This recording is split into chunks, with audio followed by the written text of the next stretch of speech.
emphasis on the gap between capitalism and the people marks the change in the setting of class struggle. A difference in setting such that to refer to the two great hostile classes as the proletariat and the bourgeoisie is no longer as obvious and compelling as it once was. It now appears as if everything is capitalism, and this makes capital appear in its communicative, social, and affective, that is to say, its common dimensions. So how then does Occupy configure opposition within our setting? As I've argued elsewhere, our setting is one of the convergence of communication and capitalism in a formation that incites engagement and participation in order to capture them in the affective networks of mass personalized media. These networks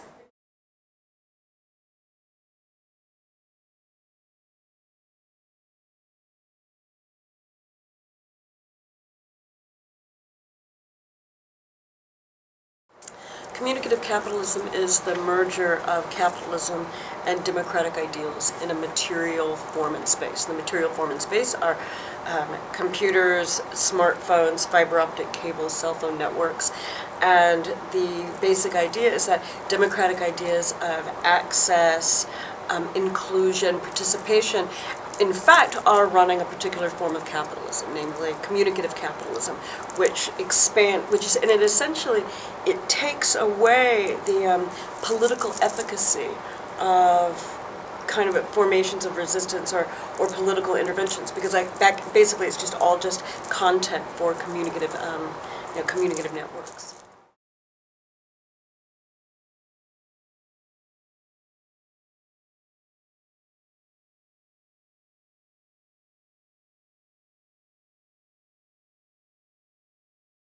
Okay, so both desire and drive are two different ways of relating to enjoyment. And enjoyment is that intense pleasure pain that makes something worth living for, that makes it worth doing.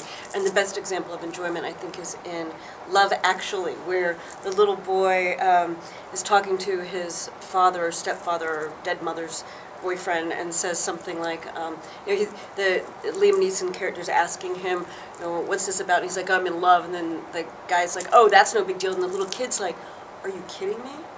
Are you kidding me? It's the most horrible thing in the world. It's too intense. Nothing can, I can't do anything. And so that's enjoyment, I think, this intense pleasure pain that makes everything worthwhile. So in desire, enjoyment is what you want but can never reach, right? You're open towards it, you can't reach it, you go for it, and that's the completion, that's the relationship you want to hold on to, is to keep it open and keep striving for it, but also kind of recognizing that you may not ever get it, but it's still worthwhile.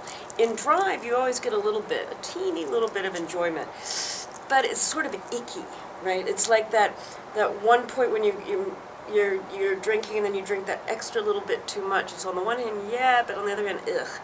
And, or like a slot machine. Like nobody ever plays a slot machine because they're thinking that's an efficient way to spend time and make money.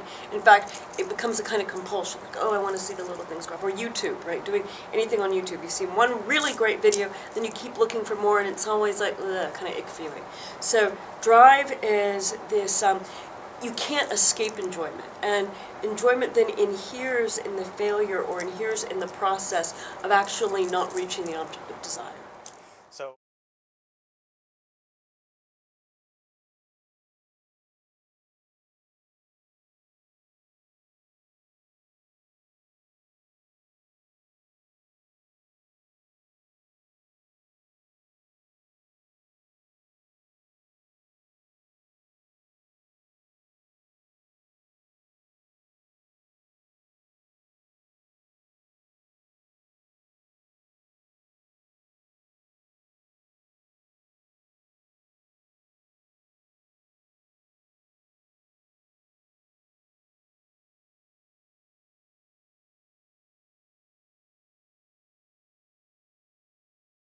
Communicative capitalism is networks of drive, and so all of the enjoyment accrues in the process. In the enjoyment's not a goal that one goes for and puts out there as something to try to reach. And the enjoyment is in, let's say, the stupid blog war, yelling at other people, or the, how many friends did I get this month, or how many friends said happy birthday, or how many people forwarded my my tweet. So in this one, so in communicative capitalism, enjoyment accrues through the process, and it's distributed through the process, but it's not a goal anymore. It's just this kind of little extra.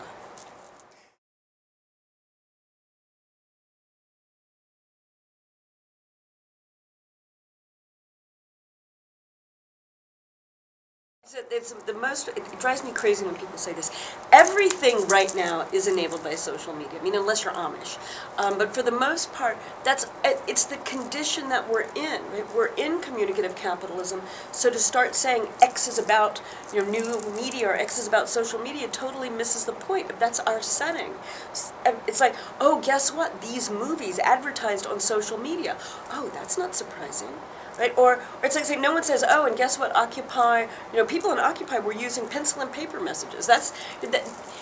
People make a mistake in thinking that it's the medium, when it's not. It's the message. And this is the thing that's the crucial part of the Arab Spring, not that they use new media, but in fact that hundreds of thousands of people occupied Tahrir Square and brought down the government.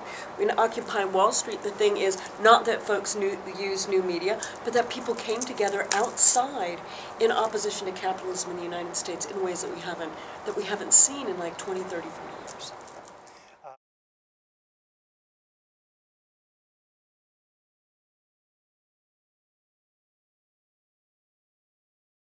Let me say this a little differently. So I think we need a communist party or a better communist party, right? I actually was thinking last night that maybe it should be called the Common Party, right? Because that gives you a kind of platform around ideas of the commons without filling it in too much, as if you could know in advance, right? It's like nobody has a party and then says, okay, here's our party, join it, right? That's a very strange way of thinking about parties. Parties are comprised out of people, and the people then come up with the way that they want to use it into the kind of content that they want it to have.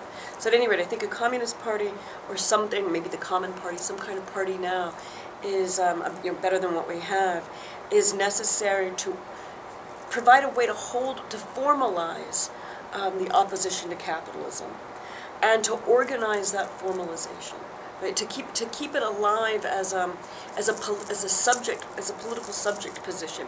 So the thing with Occupy, what makes Occupy strong is its opposition to Wall Street, right? It's not Occupy Kmart, it's not Occupy Washington, it's Occupy Wall Street that expresses the division between the people and capitalism. At the same time, it's really easy for the message to get dispersed into lots of different places. There's a lot of struggle around it. That's good on the one hand because it keeps it alive as a vibrant place of opposition and division. On the other hand, if it's too dispersed, it becomes nothing but communicative capitalism. So I think a party, or something like a party, helps hold on to that. It provides like a kind of membrane or form to keep the movement separate from its setting in communicative capitalism. And it's that I'm trying to, it's that idea that I'm trying to get at when I'm thinking about a communist party now, or the party as a form that organizes the overlap between two lacks, right? The lack that's in communicative capitalism, right? Its perpetual openness, perpetual inability to realize anything other than its own processes on the one hand, then on the other hand the lack that is the party, which is non-knowledge as to what it can do, what its content is, what the people want.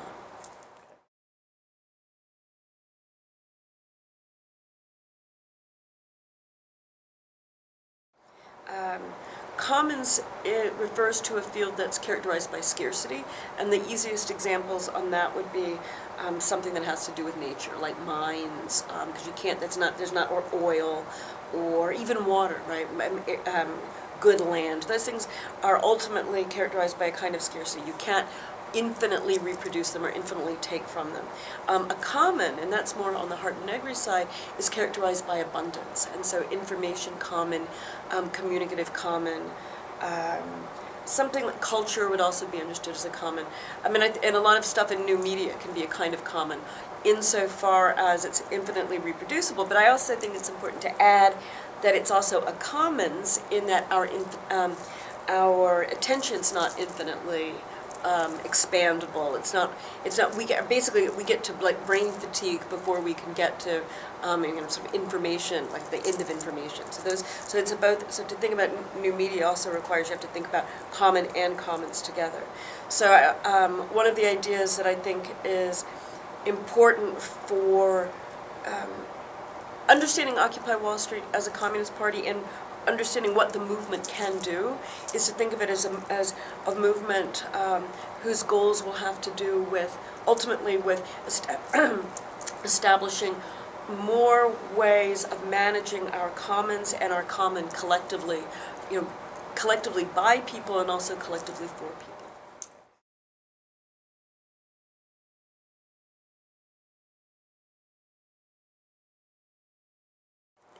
As long as we have the parties that we have, capitalism will continue in the way that it has, which right now means it's going to continue to be for the rich.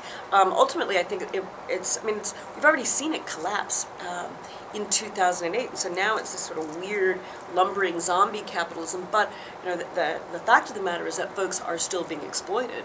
Folks are still having our futures expropriated, and anybody who's got any debt at all, particularly students, are basically slaves for life. They're completely screwed. So I think that that there's nothing to be gained from the American Democratic Party or American Republican Party, and the only solution is is to move forward towards building something else that can build a different kind of politics, and maybe that will ultimately be, I don't know if it has to mean revolutionary overthrow of the state. I don't know that. I don't think that's off the table, but it could just be everything else withers away. And I was so excited with Occupy Wall Street at the very beginning, like into September, beginning of October. I was like, oh my God, the General Assemblies all over the country and basically the world. These are Soviets, right? These are it's like the dual power that Lenin describes in the April Theses. And I think that that's actually possible. It may not be possible next month, but we'll see what happens May Day.